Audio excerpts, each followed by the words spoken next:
In Africa, the AIDS pandemic has left millions of children orphaned. Without hesitation or complaint, Africa's grandmothers have stepped in to care for them. Teenie Evans is part of a fundraising group that's helping those courageous women. That group is called the GMoms, and Teenie is here to tell us more.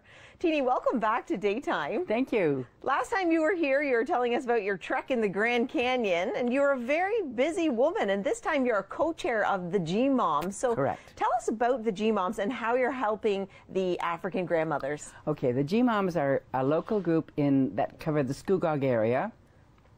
Any other grandmother person, they can all join.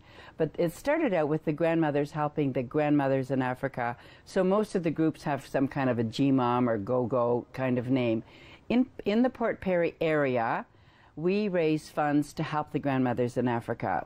Because it doesn't matter, we have about 13.5 million now, we think.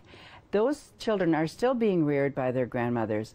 We lost a whole generation due to the AIDS pandemic.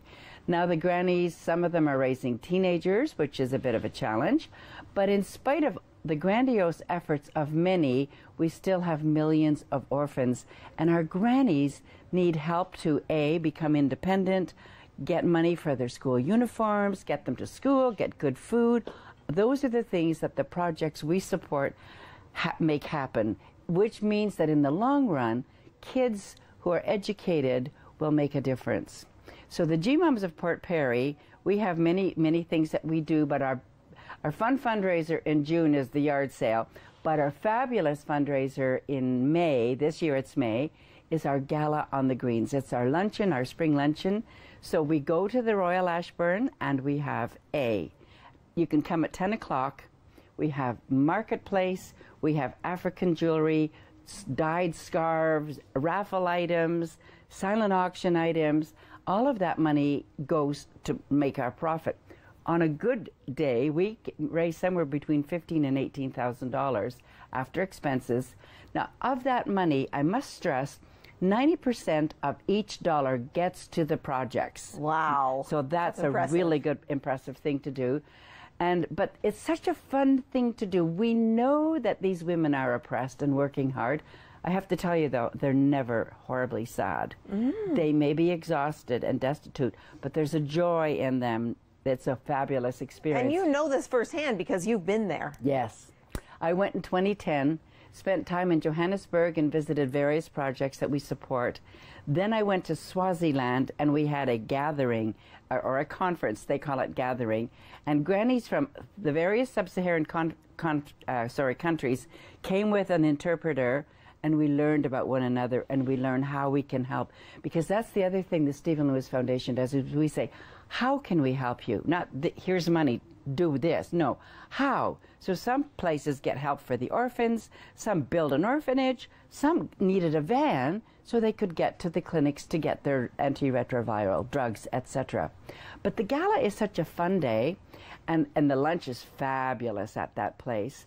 And the silent auction items and things that raise funds are all donated. So everything pretty much, and I should stress that too, the Royal Ashburn now gives us the room for free. So we don't have to have a lot of expenses, so we can try to make more money.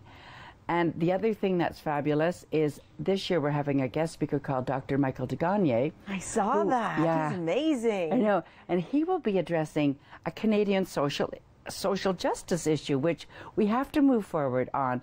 How are we as Aboriginal and non-Aboriginal people going to truly understand our history? How are we going to move forward with a renewed spirit to make that happen? And we need to focus on, and he has had a lot of experience doing that already. He's presently the president and vice chancellor of Nipissing University, but he's also part Métis. And so he's always had his heart in there working with how can we help.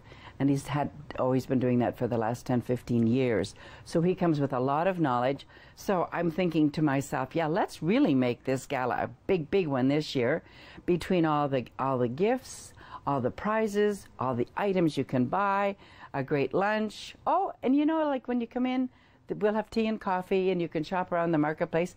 And yesterday I got some direct little pins. The African women are great beaters as well. Yes, that'll be a great item. Thank you so much for being here to share that great information with us. It's always a pleasure.